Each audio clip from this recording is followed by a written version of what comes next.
croyons pas que la guerre d'Algérie est terminée. C'est étonnant de voir comment la France a pu se réconcilier avec l'Allemagne aussi rapidement et n'arrive pas à le faire avec l'Algérie. 60 ans après l'indépendance, les plaies de la guerre d'Algérie ne sont toujours pas refermées. En Algérie comme en France. La France où se sont exilés les Européens d'Algérie, les Pieds Noirs. C'est leur histoire qu'ils vont vous raconter. Ça a été une horreur, le départ. Ce déracinement, C'était notre terre. c'est quelque chose qui est ancré en nous, qui partira quand on sera mort.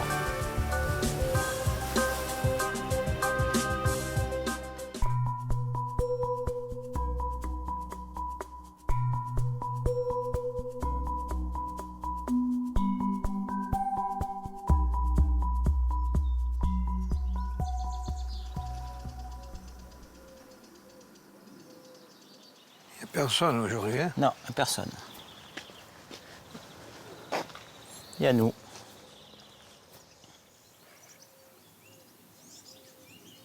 Et il y a Pépé. Et il y a la petite Gladys. Gladys a été enterrée en 1943 en Algérie. Mais pas pour l'éternité. Car André Moyot décide avant de quitter le pays en 62 de partir avec les corps de sa famille proche.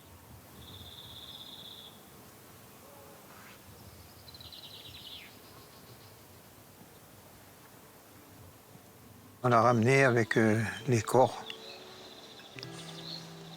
Donc de Gladys, de Mémé, Yvonne. Oui. Mon grand-père, Joseph Moyot. Oui. Ma grand-mère. Ensuite, deux tantes. Mon père ne voulait pas partir du tout, laisser le corps de ma mère en Algérie parce qu'il y avait quand même des cimetières qui ont été saccagés.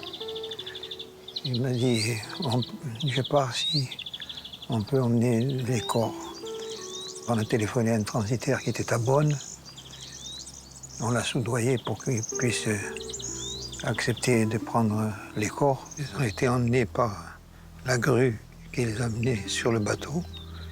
Et ensuite, on les a retrouvés à Marseille. En pleine débâcle de l'après-indépendance, plus d'1 million de Pieds Noirs, sur une population de 9 millions, quittent définitivement le pays. La plupart vont découvrir la France pour la première fois. Ils sont originaires pour beaucoup d'Italie, de Malte ou d'Espagne. Des ouvriers, des fermiers attirés par une vie meilleure en Algérie. La France, qui s'empare de l'Algérie en 1830, leur a promis des terres, des emplois, et va leur donner la nationalité française pleine et entière, le droit de vote, ce qui ne sera jamais le cas pour les Algériens. En 1962, les Pieds Noirs fuient dans la précipitation, un pays où ils vivent parfois depuis plusieurs générations, le plus souvent avec une valise à la main.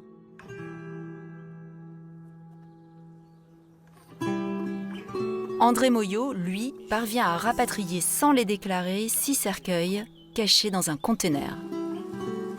De ne pas les avoir abandonnés, c'est quelque chose d'important pour nous. On est d'origine italienne, donc la famille est très importante.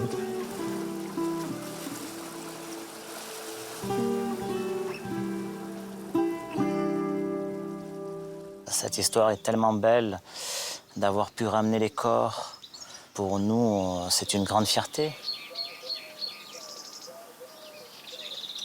Chaque fois que nous venons ici, ça rappelle un peu l'Algérie, quoi. Je suis né en France, je vis à travers l'histoire qui m'a été racontée. J'aurais voulu voir où ils travaillaient, où ils ont vécu. Ça a toujours été un manque. Papa n'a pas voulu y retourner. Non, parce que il avait trop peur d'être à nouveau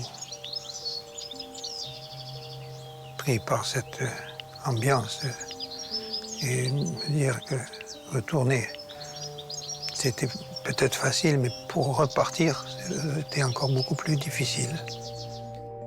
Le départ d'Algérie, toujours un traumatisme pour André comme pour la plupart des rapatriés. Ils partent en quelques mois par peur des représailles après 7 années d'une guerre extrêmement violente.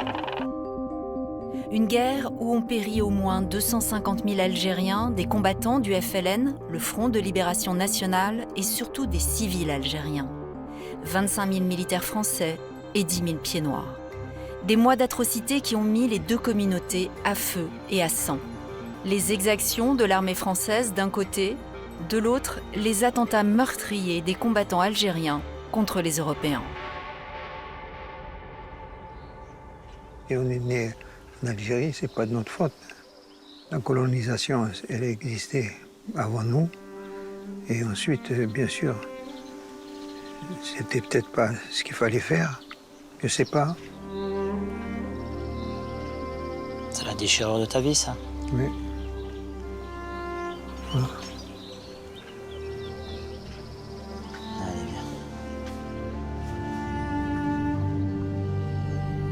À l'automne 62, c'est ici à Carnoux que s'installe André avec sa jeune épouse.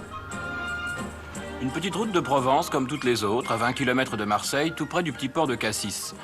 Peu de Marseillais, pourtant, savent qu'au bout, il y a une ville toute neuve, la dernière née des communes de France, Carnoux, la ville des rapatriés, des Pieds Noirs. C'est une vaste friche où André et les premiers arrivants vont bâtir en quelques années une petite commune. Où ils recréent l'atmosphère qu'ils ont connue, des toits-terrasses comme en Algérie, une église baptisée Notre-Dame d'Afrique en hommage à la cathédrale d'Alger. Aujourd'hui encore, la mairie rénovée a conservé des formes mauresques. Mais les rapatriés et leurs descendants sont de moins en moins nombreux, la moitié de la population.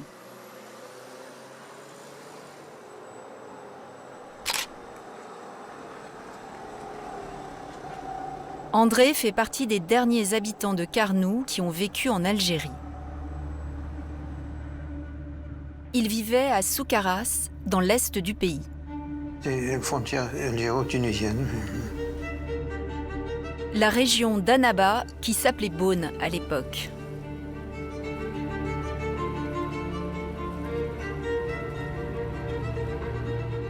Dans la maison d'André et sa femme, quelques tableaux évoquent l'Algérie. Mais de souvenirs, ils n'ont emporté avec eux que de rares photos.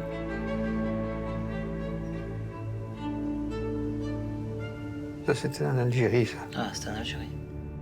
Tout le reste, ils ont dû le laisser derrière eux à l'automne 62. Je suis rentré chez moi et mon appartement était squatté par une famille algérienne qui était rentrée. Et quand je suis arrivé pour ouvrir la porte, je n'ai pas pu l'ouvrir. J'ai dit, mais qu'est-ce que vous faites là? Il m'a dit, eh bien, c'est chez moi. J'ai dit, mais comment c'est chez moi? C'est à moi. J'ai mon appartement, j'ai mon linge et tout. Non, non, tu n'as plus rien ici, c'est à moi. Alors j'ai compris qu'il fallait qu'on parte. Depuis 62, je suis là. C'était difficile à l'époque. Hein. On a commencé comme des pionniers. À Carnoux, je n'avais rien. Mais j'ai vu que c'était un grand chantier ouvert. Je me suis dit, c'est là où je pourrais travailler. La petite ferronnerie d'André a grandi. Aujourd'hui, elle a été reprise par son fils, mais on y trouve encore des outils qu'il a embarqués avec les cercueils de sa famille en 62. Ça, c'était pour couper le fer qui était en fusion dans la forge. Il n'a pas trop parlé. Il a parlé quand on était plus grand et il a été très pudique là-dessus parce que ça lui rappelait de très mauvais souvenirs avec la guerre, avec tout ce qui s'est passé. La génération des exilés comme André s'est souvent tue pendant des décennies. Oublier l'Algérie, se plonger dans le travail pour s'intégrer coûte que coûte dans un pays qui n'a pas anticipé leur arrivée. L'emploi ne manque pas, mais il y a pénurie de logements. Et beaucoup de métropolitains sont hostiles à ce débarquement massif de Français d'Afrique du Nord. Les gens de France disaient qu'on était des profiteurs. Il y avait quelques familles, c'est vrai, une dizaine, une quinzaine, je ne sais pas. Mais nous, tous les petits, ce n'étaient pas des profiteurs, ce n'étaient pas des gens qui faisaient suer, comme ils disaient, le burnous.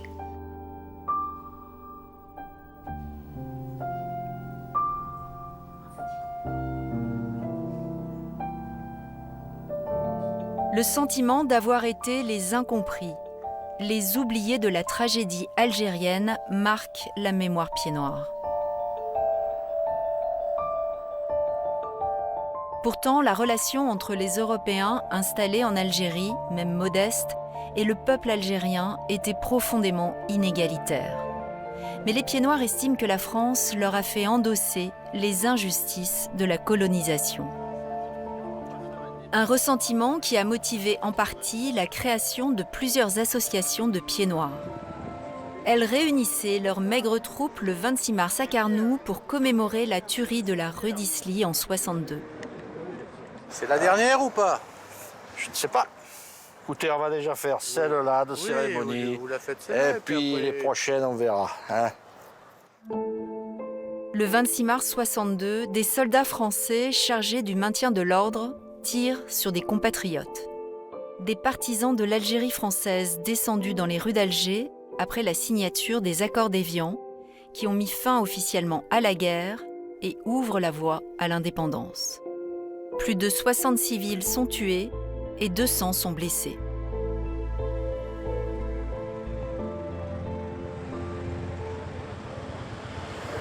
Ancien combattant de Carnoux. Christian Fenech, Racine Pied-Noir. J'ai été un des premiers habitants de Carnoux avec ma famille. C'est nous les Africains qui arrivons de loin, venant de nos pays pour sauver la patrie. Christian Fenech a repris le flambeau, le combat mémoriel de ses parents, et créé son association en 1999.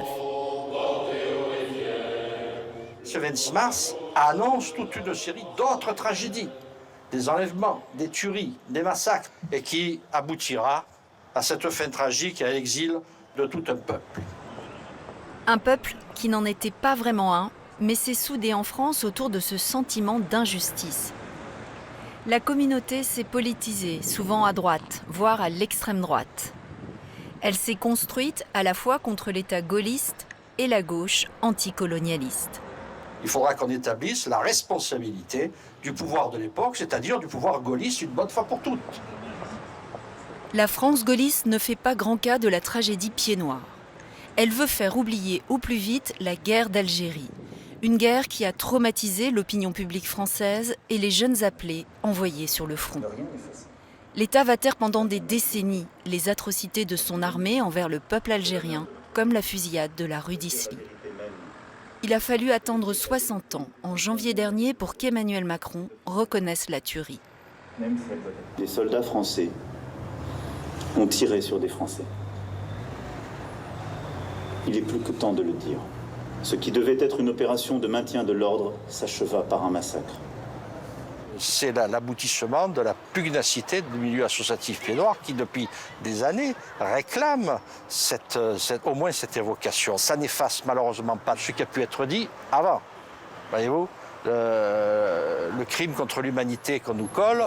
En 2017, le candidat Macron, en visite à Alger, avait qualifié la colonisation de crime contre l'humanité. Une déclaration qui a enflammé la communauté Pieds-Noirs. Les anciens surtout, car tout le problème des associations est là. Il n'y a plus de jeunes pour assurer la relève. Le combat risque de cesser faute de combattants. Quoi donc? Non, pour l'association, il disait que c'est dur de... On rame, hein, c'est pas simple. Hein. De plus en plus, il y a une démobilisation, qu'on le veuille ou non. Hein. Mais je disais que dans 20 ans... Ah oui, non, bah, n'en parlons pas. Voilà, 2 décennies, Mon Dieu. Même 10 ans.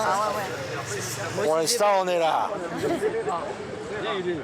J'habite à Alger, donc ça remontait énormément de souvenirs. Et bon.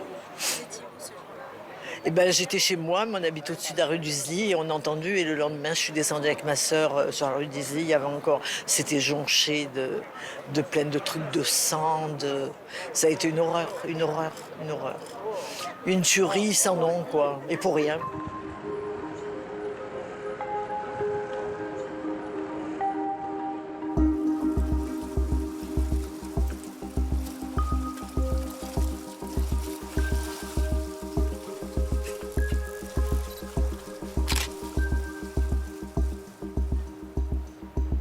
Je garde une immense tendresse pour l'Algérie. C'est ma terre natale.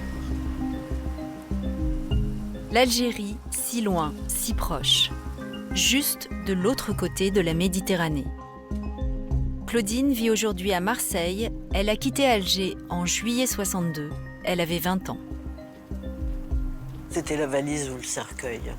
C'était ça. Hein. Nous, le jour de l'indépendance, on est resté calfeutrés chez nous. On entendait le bruit dehors. J'ai dû sortir 2 jours après. Sincèrement, on avait peur. D'ailleurs, ils étaient en conquérant. Hein. Peut-être pas tous, mais il y avait quand même une grande partie. Ils avaient gagné, ils étaient chez eux. Quand j'ai quitté Alger, je me rappelle, j'ai pas pleuré. Je sais pas comment dire, avec un déchirement au fond du cœur. Voilà, un déchirement au fond du cœur. On a été heureux là-bas, hein, à part les dernières années. Hein. Et puis on partait vers l'inconnu, je connaissais pas la France, moi. Hein. J'avais jamais été. Hein. Pas de travail, pas d'appartement, pas d'argent. Pas d'argent, on n'avait pas d'argent, hein. On n'avait rien. Hein. Donc il a tout fallu reconstruire. Mais bon, on était jeunes. Au fil des années, j'ai compris quand même certaines choses, voilà. Mais nous, on était dans le feu de l'action, on était chez nous. Moi, je me rappelle, le soir, on faisait les casseroles, hein. Algérie française, on a tous fait ça, hein. On a tous rampé là-dedans. On essayait de défendre notre pays, de vouloir rester français. Peut-être encore plus que vous. Et de pas partir. On gardera ça jamais en nous.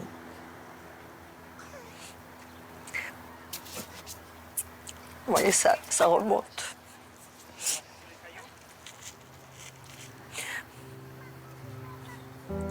Ouais. C'est un moment d'émotion. Donc vous voyez, 60 ans après, ce que ça fait, hein, de revivre, hein.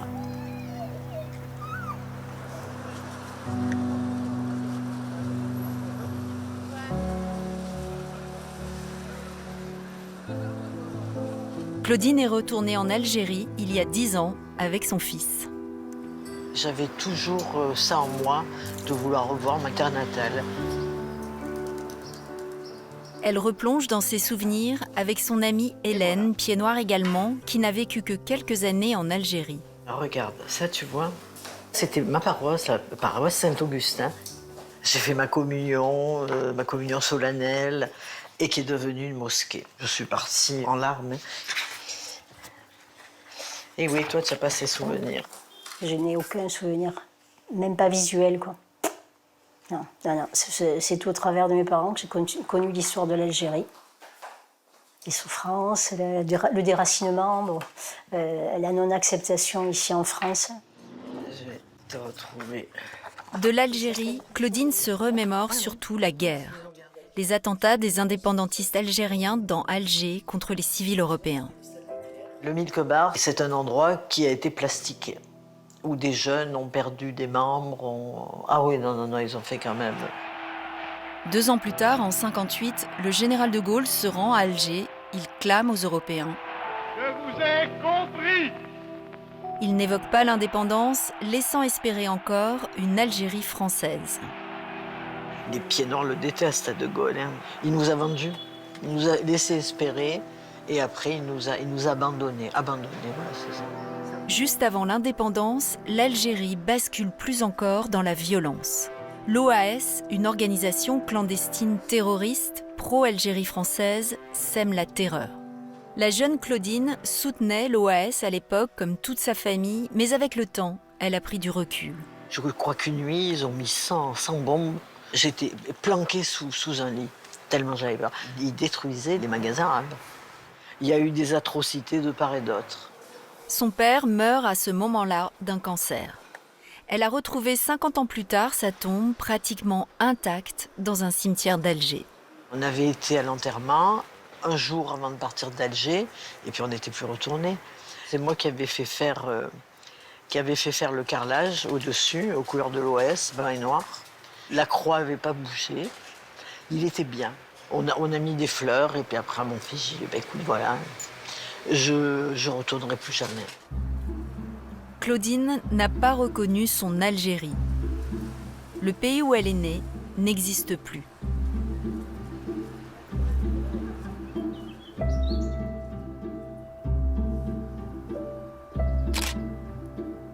Christian, lui, n'a pas vécu en Algérie.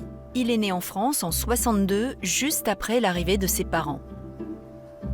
Pourquoi? Moi qui suis né ici, à Cassis, là, derrière, pourquoi je suis si impliqué dans le combat mémoriel pied noir? J'ai compris lorsque j'ai écouté cette chanson de Liane Folly, qui s'appelle Déraciné. Comme Liane Folly, j'ai été conçu en Algérie, mais je suis né à Cassis. Je crois que l'embryon que j'étais ressent ce que ressent la mer. Moi, j'ai toujours eu l'impression d'avoir aussi vécu ces événements. J'ai eu le sentiment qu'il y avait eu une injustice dans la manière dont était retracée l'histoire des Pieds Noirs et surtout les conditions de leur arrivée en métropole. La deuxième génération, celle de Christian, a souvent repris à son compte les discours des parents sur une colonisation où il n'y avait pas que du mauvais. Elle a partagé aussi leurs blessures, leurs griefs à l'égard de l'État français. L'indépendance, à mon avis, elle était inéluctable. Le souci n'est pas là. Le souci, c'est les conditions de l'indépendance. Lorsque De Gaulle prend le pouvoir en 1958, il a encore dans les mains toutes les clés. Je pense que oui, il aurait été possible de maintenir la communauté européenne. Et je pense que l'Algérie aurait gagné. Se raccrocher à cette idée qu'un autre avenir était possible. Une façon de maintenir en vie l'existence même de la communauté Pieds Noirs, son identité. Une identité qui est complexe pourtant, à l'image de ce nom, Pieds Noirs, dont on ne sait pas vraiment d'où il vient. C'est un mystère. Ce qui est sûr, voilà, c'est ça, c'est que c'est un sobriquet qui est donné essentiellement à la base par des métropolitains, et c'est une insulte à l'égard des Français d'Algérie. Et ce qui est intéressant, c'est que ces mêmes Français d'Algérie vont reprendre cette insulte à leur compte pour en faire aussi maintenant un terme de gloire et d'honneur. On le prend et on en fait notre identité.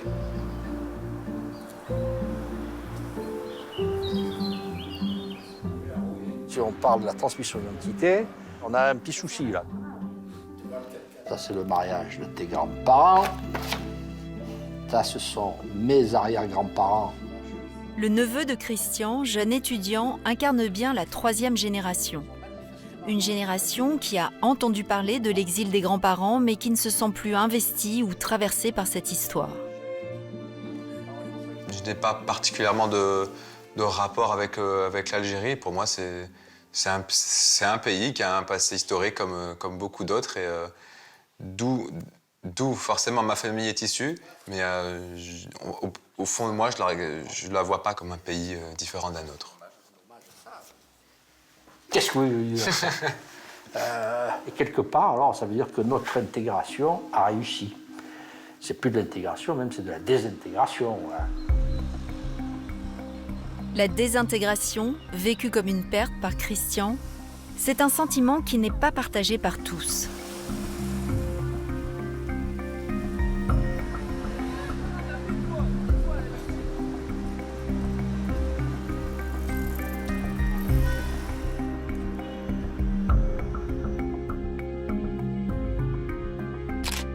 Danielle Michel Chiche, elle, a quitté l'Algérie sans regret en 1962. Elle avait 10 ans et voulait oublier la guerre d'Algérie. Une guerre qui l'a marquée dans sa chair à vie. Elle est la plus jeune victime de l'attentat du Milk Bar à Alger en 1956. Le premier grand attentat du FLN contre des civils européens. Elle perd une jambe et sa grand-mère est tuée par l'explosion.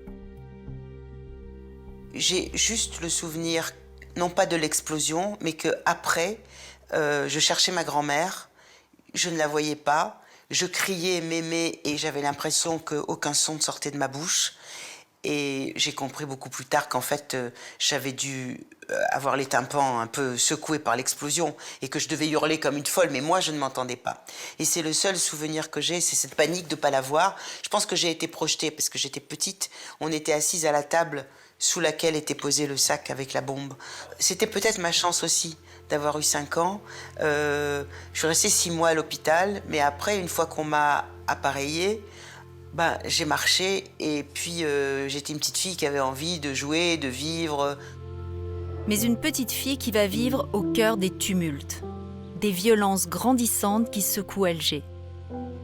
Les souvenirs les plus violents que j'ai, c'est la dernière année et c'est les exactions de l'OAS. Un matin, en allant à l'école, on longeait un marché qui était près de la maison. Tous les vendeurs arabes étaient morts, avachis sur leur étal. Ils avaient tous été fusillés. Donc j'étais contente de partir parce que ça allait être une vie plus normale quand même. Hein. Et puis parce que j'en avais assez de porter cette histoire de la petite fille du milk bar. Je pense que dans l'avion du retour, j'étais la seule à être contente. Probablement tout le monde pleurait. Enfin, j'ai ce souvenir quand même que oui, les adultes laissaient leur vie derrière eux. Il n'y a pas de rancune, ni rancœur, ni colère. Et je me suis construite à l'inverse de mes parents. Eux, ils ont vécu dans la tristesse et dans la colère et dans la rancœur. Et moi, comme j'avais choisi le parti de vivre, j'ai fait mon chemin sans regarder tout le temps dans le rétroviseur et donc sans avoir de colère.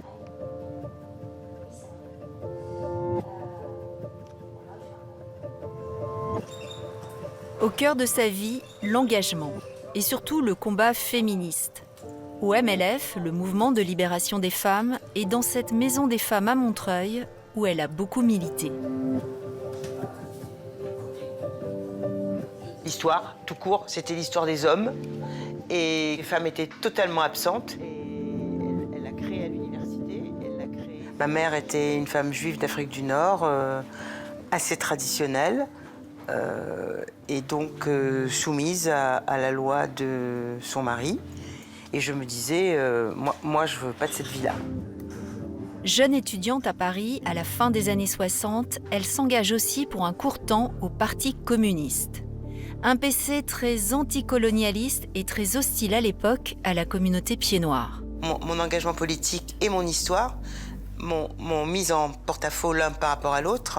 Autour de 20 ans, quand j'étais encore au Parti communiste, quelquefois, je n'osais pas dire que j'avais été blessée pendant la guerre d'Algérie. Mais je disais, j'ai eu un accident de voiture. Parce que je sentais bien qu'il y avait une adéquation entre les deux. On aurait attendu de moi que je sois nostalgique et donc droite, extrême droite.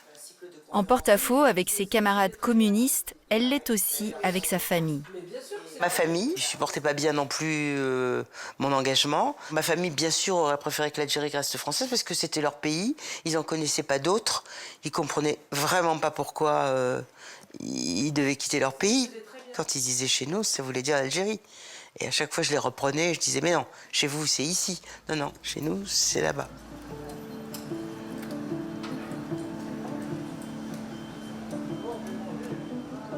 Il y a 10 ans, Danielle décide de raconter l'histoire de son enfance dans un livre. Un récit intimiste et politique. Une lettre ouverte à la combattante du FLN Zora Drif qui a posé la bombe au Milk Bar. Ça me permettait de poser une question politique à la poseuse de bombes. Vous aviez raison de vous rebeller contre la colonisation. C'était dans le cours de l'histoire. Maintenant, fallait-il vous en prendre à la population civile? Question des justes dans Camus. Est-ce que la fin justifie tous les moyens? Le dialogue n'a pas eu lieu parce que Zora Drif, il faut appeler les choses par leur nom, est une apparatchik. Elle est une des rares à avoir fait une carrière de 1962 jusqu'à aujourd'hui, puisqu'elle vient très récemment de cesser d'être vice-présidente du Sénat algérien. Et donc, elle est un peu dans la statue de la commandeur. Donc, elle ne veut pas me parler. Elle me dit, la réponse officielle, c'est « Adressez-vous aux autorités de votre pays. C'est eux qui sont responsables de ce qui vous est arrivé, c'est pas moi. » En vain, Danielle a cherché à communiquer après la parution de son livre avec Zora Drif. Mais je dois vous dire que oui, vous avez tué ma grand-mère et vous m'avez arraché une jambe. Alors, je le dis sans haine. Si vous reconnaissez ça, vous en sortiriez grandi et nous pourrions attaquer une phase positive du débat entre la France et l'Algérie. Je vais encore certainement vous choquer et très honnêtement. Ce problème, c'est pas à moi que je vais poser. Elle n'a pas beaucoup d'humanité, c'est clair.